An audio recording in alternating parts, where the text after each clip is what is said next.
blah blah blah, objectivity, blah blah blah, my personal picks, blah blah blah, your list might be different, blah blah blah, lame.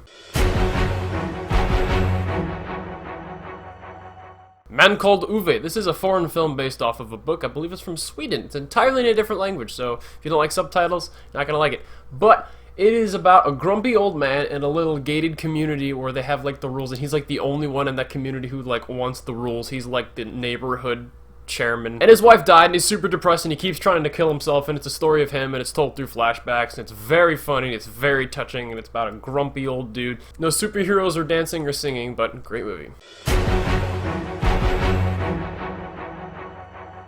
Bloodfather. So imagine Logan, but with Mel Gibson instead of Wolverine, and it's already out. This movie was so awesome. Mel Gibson has a beard, he's a born-again Christian ex-con, and it's basically just him trying to live in a trailer park, and then people show up because his daughter's a drug addict, and they start shooting at him, and he's just the most intense, badass, coolest dude ever, and he's screaming at these guys like, "Come and get me, you chicken shit motherfuckers!" At times, the movie feels a little low budget. It's like, hey guys, invest in a tripod, would you? And it is super, super short. It's like 90 minutes. But Mel Gibson in this movie, by far my favorite performance of the whole year.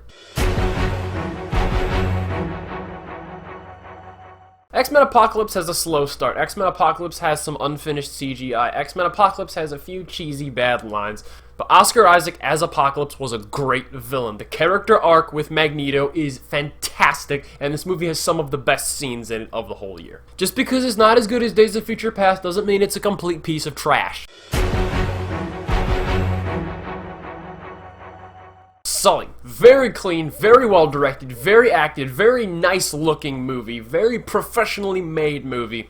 Great to see in IMAX. The only reason it's so low is I intentionally knocked it down a few pegs because when I bought the Blu-ray, there's black bars on the top and bottom of the screen, and go to hell with that shit. Why would you film a movie in IMAX and then artificially add black over the top? This black bar aspect ratio can suck a dick. Like seriously, I'm sick of seeing it. Everybody just open up the frame, please. What's the point of having the 16:9 screen size if you're just gonna cut everything off? If you didn't see this in IMAX, you totally missed out. Seriously intense, immersive experience in IMAX with that plane crash. A super emotional movie too, and that guy's like, we got a head count. 155. 155? Huh? I will carry you here in my heart to remind me that come what may, I know the way. I am Moana. Do you feel empowered? I feel empowered. Bwam, bwam, bwam, bwam. Civil War, because I'm legally obliged to have a Marvel movie on the list. But as much of a bone as I have to pick with Marvel right now, I enjoyed Civil War tremendously. I can really rewatch it. And I think it was a better Avengers movie than Age of Ultron was. That stupid Zemo guy can suck a dick though. Star Trek Beyond. This one didn't do very well at the box office, probably because their marketing campaign was total and utter garbage, so if you missed it in theaters, definitely check out the Blu-ray because it is really, really good. I would say the only thing it doesn't do as good as Into Darkness is the villain. I think Crawl is kinda lame. Other than that, the action is great. The character dialogue from these cast members is some of the best of the whole year. This really feels like a crew. And it's got plenty of good little nods to Star Trek lore. Very good movie. Not since X-Men Apocalypse has a movie been so divisive. Everybody seriously, leave DC alone. This movie's cool.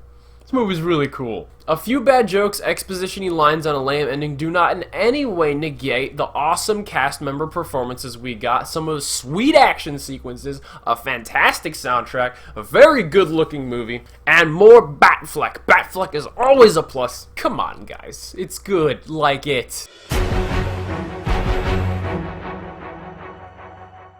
Hacksaw Ridge. Mel Gibson is the MVP of the year, I swear. He's a great actor and a great director. The battle sequences in Hacksaw Ridge are some of the most awesome, like, well-shot, well-produced World War II carnage I've seen. And it is emphasized by a super intense soundtrack that if I didn't know who did it, I would have said it was Hans Zimmer. Hugo Weaving and Andrew Garfield both did great jobs in acting, and I swear, when the Japanese were swarming the ridge and the music was all like, BAM! I was like, oh, fuck!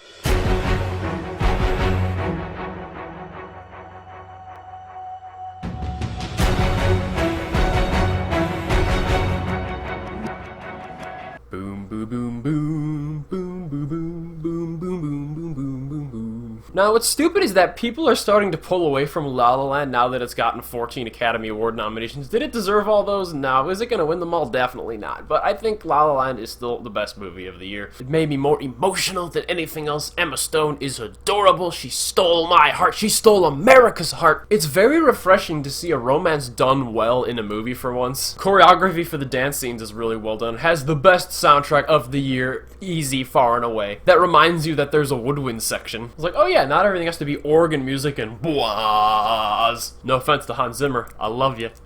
But come on, La La Land is awesome, and don't tell me you didn't watch the movie and go, oh, at the end. Come on, you know you did. Number 1 spot goes to La La Land. What are your favorite top 10 movies of 2016? Put the list in the comments below. Or don't, because all is vanity and a chase after wind.